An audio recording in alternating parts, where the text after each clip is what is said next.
হাসপাতালে সিট পাই নাই, অসুস্থ সিরিয়াস হলোটা তো আরো স্বাস্থ্য খারাপ হইবে।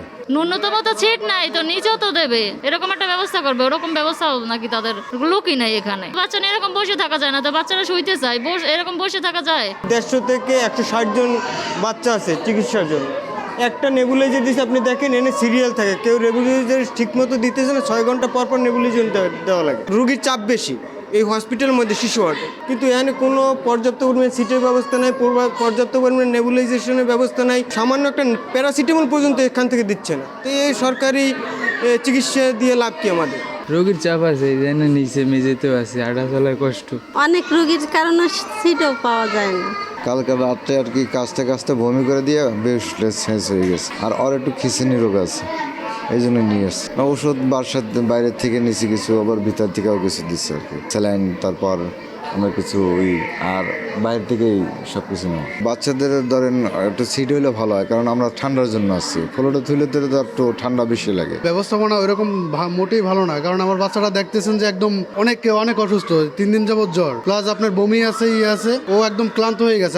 আমরা আসছি আধা ঘন্টার বেশি হয়েছে, তারপরও এখনো কোনো সিট পাই নাই, প্লাস আমরা এই জায়গায় কোনো লোকও দেখতেছি না যে কে আমাদের সাথে কেউ কথা বলতেছে না। ডাক্তারের তো আসে ডেলি 1 বার বা 2 বার আসে, ঠিক আছে। ফ্লোরে থাকা তো এই শীতের দিনে খুবই কষ্টকর, তার জন্য বেডের তো দরকার। ক্লিপ রেখে দিয়ে আমরা বাহির থেকে কিনে আসি, আর হ্যাঁ মাধ্যমে ইঞ্জেকশন দিতে আসে খালি এই। আর তো সব বাইরে স্যারা বলছিল, আর বরিশাল না হলে লাঞ্চে পানি ঢুকছে। স্যারেরা রিকোয়েস্ট করছে যে স্যার আমরা বরিশাল যে যাবো, ওই টাকা পয়সা আমাদের কাছে নেই, দয়া করে আর চিকিৎসাটা একটু ব্যবস্থা করেন এখান থেকে। সে বলছে না, এখানে আমাদের কাছে মেশিন নাই যে পানি বাইর করা হবে। বাচ্চালাই ফ্লোরে থাকা লাগে, ঠান্ডা পোয়ান লাগে, সিট পেইতে আসি না কিছু না।